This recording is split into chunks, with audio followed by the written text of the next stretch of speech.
Father దారి కట్టంగా నిలబడ్డారు. జాయ్, ఏంటి ఫాదర్?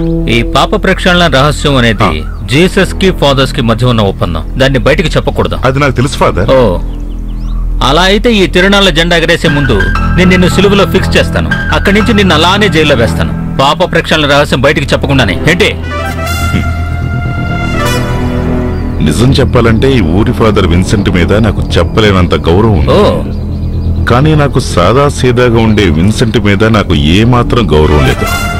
ఎందుకని?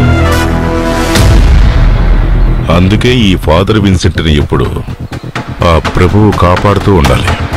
అలాగా అయితే కానీ చూద్దాం. వెళ్ళు, బయలుదేరు.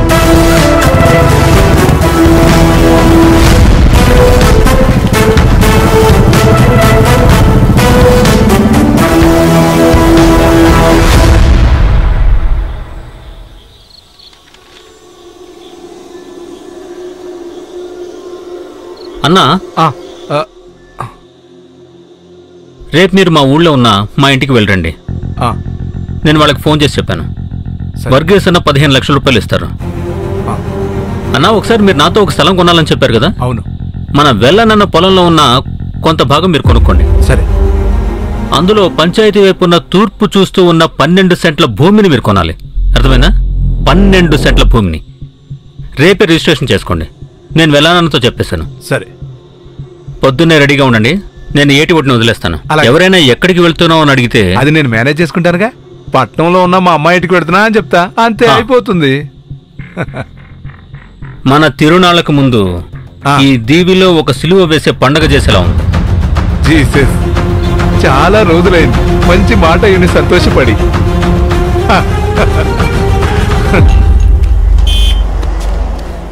అయ్యో, ఫాదర్ వస్తున్నారు. అడి చూడండి, ఫాదర్ వస్తున్నారు.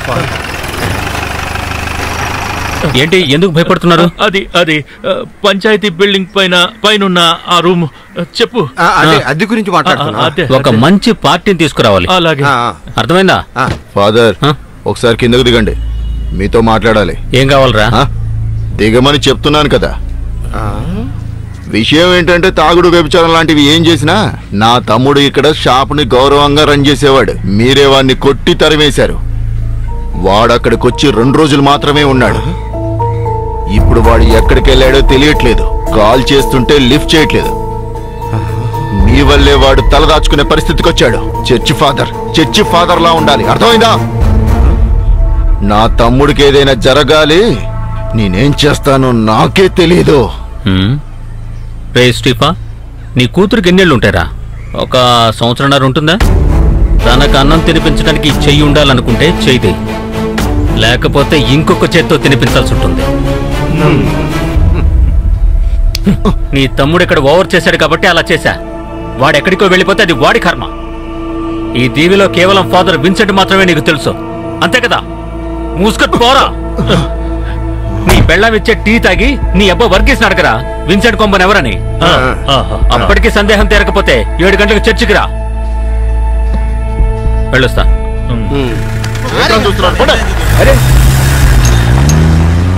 జోసెఫ్ మిస్సింగా? అయితే వాడేమైంటాడబ్బా? అలా అయితే జాయ్ వాడిని వేసేస్తాడు. నువ్వేమైనా విన్నావా? వినలేదు. అయితే నేనేమీ చెప్పలేదు, నువ్వేమీ వినలేదు. అర్థమైందా? అర్థం కాలేదు. అర్థమైంది చెప్పు. అర్థమైంది.